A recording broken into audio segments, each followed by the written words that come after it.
bismillaahi raxmaani raxiim kulan wacan saaxiibayaal halkani waa nuxurka wararka waxaad ku soo dhawaataan barnaamijyadeena qodobadana waxa ugu dooroon munaasabad lagu taageerayo agaasimaha Mahad Maxamed Salaad sidoo kalena lagu bahdilayo agaasimihii hore ee hay'adda Fahad Yaasiin Xaaji Daahir laguna soo dhaweynayo sharciyeynta hay'adda nabad sugidda iyo sirdoonka qaranka Soomaaliyeed NISA oo lagu qabtay magaalada Muqdisho ee caasimadda dalka. dabaaldeg nooc cusub ayaa halkaasi ka dhacay, wasiiro ayaa ka soo qayb galay iyo taliyayaashii hore ee hay'addani soo maray sida Yaasiin Faray iyo General Turyere. xoga soo baxaya ayaa daawan doontaan, halkan ayaan idinkugu soo gudbin doonaa. Fahad ayaa sidoo kale lagu furay kiiska sargaal Ekraan Tahliil Faarax. Mahad Salaad ayaana loogu baaqay in uu markan u dhaqaaqo kiiska Ekraan haddiiba NISA sharciyeysan uu keenay oo maanta kadib NISA ay ku shaqeynayso sharci rasmi ah. xogo macluumaad soo baxaya ayaa daawan doontaan. Al-Shabaab oo dhinaca kale shaacisay magaca iyo dalka ninkii isku qarxiyay Janay Cabdalle ayaan soo qaadan doonaa saaxiibayaal daawadayaal. ugu dambeynna waxaa daawan doontaan oo barnaamijkeena idinkugu soo gudbin doonaa tirada dhimashada dagaalka Laascaanood oo korortay. wararkii ugu dambeeyay xaaladda guud ee Laascaanood ayaynu falaqeyn ku sameyn doonaa. daawade saaxiib soo dhow muuqaalka ee la garay faafi nagu soo bir subscribe inoo sar channelka faraga balaalkaasi durbadiiba degdeg u heshaan xogeena warbixinadeena iyo muuqaaladeena. saaxiib daawade laagtu waa inoo miimaana ilmaamin markaana aan ku bilaabo. NISA ayaa dabaaldeg cusub waxa ay ka dhigtay magaalada Muqdisho ee caasimadda dalka. waxaa magaalada Muqdisho lagu qabtay munaasabad taageero iyo soo dhaweyn loogu muujinayay sharciga cusub ee hay'adda sirdoonka iyo nabadgelyada qaranka ee NISA. munaasabadan ayaa waxaa ka soo qayb galay wasiiro, xildhibaano, odayaasha dhaqanka, dhalinyaro, haween iyo qaybaha kala duwan ee bulshada. mas'uuliyiinta iyo marti sharafta kale ee ka soo qayb gashay munaasabadan ayaa ku ammaanay hay'adihii kala duwanaa ee dowladda ee meel mariyay sharciga NISA oo si rasmi ah dhaqangal u noqday. sidoo kale waxay tilmaameen muhiimadda uu sharcigani u leeyahay dagaalka ka dhanka ah kooxda Al-Shabaab, iyaga oo taliyaha NISA Mahad Maxamed Salaad ku bogaadiyay arrintan. sharciga hay'adda nabad sugidda iyo sirdoonka qaranka ee NISA ayaa waxaa dhowaan ansixiyay xildhibaanada golaha shacabka iyo senatarada golaha aqalka sare, kaasi oo ay horey u soo ansixiyeen golaha wasiirada ee xukuumadda federaalka Soomaaliya. madaxweynaha Soomaaliya Xasan Sheekh Maxamuud ayaa 8 bishan March saxiixay sharcigan oo ka soo gudbay heerarkii dhismaha sharciga sida diyaarintoodii iyo ansixintii labada aqal ee baarlamaanka federaalka Soomaaliya. si kastaba ha ahaatee, hay'adda NISA ayaa 53 sano kadib yeelatay sharci soo maray marxalado kala duwan, waxaana la filayaa inuu soo afjari doono tacadiyadii maxaabiista ay xirto iyo madmadow badan oo ku gadaamnaa hay'adda nabad sugidda iyo sirdoonka qaranka Soomaaliyeed ee NISA.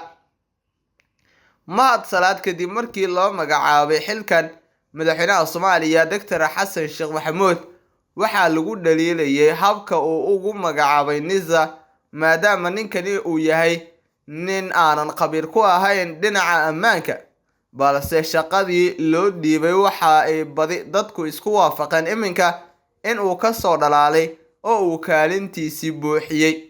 Mahad Maxamed Salaad ayaa NISA ka bedelay wax weyn sidii ay u shaqayn jirtay, xitaa shaqadeedii ayuu dib ugu soo celiyay. NISA ugaarsanaysa shabaab Muqdisho fariisimihii Al-Shabaab ay ku lahaayeen sidoo kale zuulisay, maantana sharciyad haysata ayaynu daawanaynaa oo aynu arkaynaa. Fahad Yaasiin Xaaji Daahir waxaa aad boqolkiiba boqol la warinayaa in uu aad uga xun yahay Mahad Maxamed Salaad, oo Mahad Salaad ayay dadku badi iminka aamineen oo ay markaasi si weyn u ammaanayaan. Fahad Yaasiin Xaaji Daahirna waxaaba markaasiba si weyn loogu bahdilay shirkan, iyadoo mas'uuliyiintii kala duwanaa ee khudbadaha qaatay ay magaciisa ku soo hadal qabsanayeen.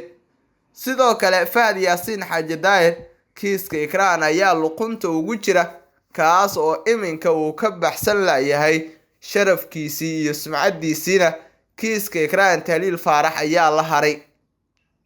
xogaha ugu waaweyn ee warbaahinta nuxurka wararka soo gaaraya waxay warinayaan in haatan Fahad uu ku sugan yahay xaalad aad u adag, xilli kastana uu ka baqayo in loo maxkamadeeyo kiiska sargaal ikraan tahliil faarax oo isaga uu ugu horeeyo shakhsiyaadka ugu waaweyn ee tuhmanayaasha ah ee kiiskan dusha laga saarayo.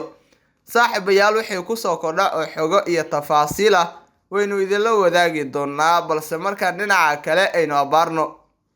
Al-shabaab ayaa waxay shaacisay magaca iyo dalka ninkii isku qarxiyay Janay Cabdalle. kooxda Al-shabaab ayaa war cusub waxay ka soo saartay weerarkii xoogganaa ee 7 bishan March lagu qaaday xero ee ciidamada Jubbaland iyo kuwa dowladda ay ku leeyihiin deegaanka Janay Cabdalle ee gobolka Jubbada Hoose, maamul goboleedka Jubbaland. Al-shabaab ayaa shaacisay magaca nin ajnabi ah oo fuliyay qaraxii koowaad ee ismiidaaminta ee lagu bilaabay weerarkaas oo dhacay subax aroor ah, kaas oo sababay khasaare lixaad leh oo soo gaaray ciidamadii ku sugnaa xerada la weeraray. magaca ninkan ayay kooxda Al-shabaab ku sheegtay Nazizi Isxaaq Khalid, kaas oo loo yaqaanay Shawkani, sida uu ku sheegay muuqaal dardaaran ah oo laga duubay ka hor weerarkaasi inta uusan dhicin.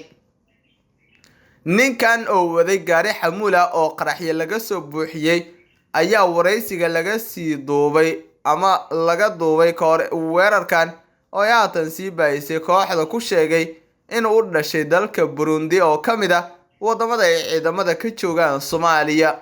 sidoo kale wuxuu intaasi ku sii daray in dhalasho ahaan uu ka soo jeedo qowmiyadda Huutiga ee degta dalka Burundi, isaga oo sheegay inuu muddo dheer joogay gudaha dalka Soomaaliya.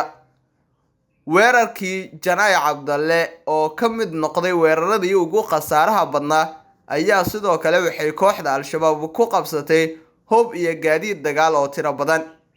Al-shabaab ayaa hore u shaacisay in weerarkii xarunta gobolka Banaadir ee dhacay 22 January ee sanadka 2023 uu wax ka fuliyay nin ajnabi ah oo u dhashay Kenya, waxaana ka horeeyay weerar kale oo 2 May 2022 ka dhacay deegaanka Ceel Baraf ee gobolka Shabeellada Dhexe, kaas oo uu isna fuliyay nin kale oo Kenyaati ah kana tirsanaa kooxda Al-shabaab.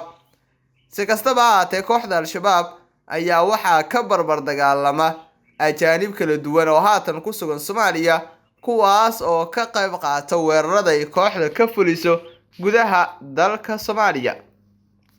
saaxiibayaal, daawadayaal, gabagabadii barnaamijkeena ayaynu ku sii siqaynaa oo aynu ku sii dhawaaneynaa, balse markaan dhinaca kale haddaynu abaarno, tirada dhimashada dagaalka Laascaanood ayaa korortay sida xogaha ay nagu soo gaarayaan. waxaa kordhay khasaaraha dagaalkii mar kale ka qarxay magaalada Laascaanood ee xarunta gobolka Sool, kaasi oo u dhexeeyay ciidamada Somaliland iyo kuwa dadka deegaanka ee SSC. dagaalka oo ka dhacay aaga xerada Gooja Cadde ee duleedka magaalada Laascaanood ayaa waxaa ku dhintay dad ka badan 30 qof, halka ay ku dhaawacmeen tiro kale oo intaasi ka badan. Garaad Cabdisalaan Xasan oo ka mid ah garaadada ku sugan magaalada Laascaanood oo la hadlay warbaahinta ayaa shaaciyay in dagaalkii ka dhacay Laascaanood ay 30 qof dhankooda kaga dhinteen. sidoo kale waxa uu xaqiijiyay in 60 qof oo kale ay kaga dhaawacmeen dagaalkii Laascaanood kaliya ka dhacay maalin ka hor, taasi oo muujinaysa baaxadda khasaaraha ka dhashay dagaalka bil ka badan ka socda magaalada Laascaanood ee xarunta gobolka Sool. dagaalka oo socday muddo 8 saacadood iyo wax ka sii badan ayaa waxay labada dhinac ee dagaalku u dhexeeyay sheegeen inay ku qabsadeen maxaabiis, baabuur iyo sidoo kale hub kala duwan. Somaliland weli si rasmi ah ugama hadlin khasaaraha ka soo gaaray dagaalka, iyadoo maamulka Puntland ku eedeysay inuu qayb ka ahaa dagaalkii ka dhacay Laascaanood, inkastoo arrintaasi beeniyeen isimada ku sugan magaalada Laascaanood ee xarunta gobolka Sool. haddaba intaasi waxay ahaayeen xogihii ugu dambeeyay ee laga helayo magaalada Laascaanood. muuqaalkan halkaas ayaa ku soo afjaraya. daawada saaxiib soo dhow muuqaalka ee la garay faafi nagu soo bir subscribe inoo sar channelka faraga balaalkaasi durbadiiba ay ku soo gaaraan nabaday.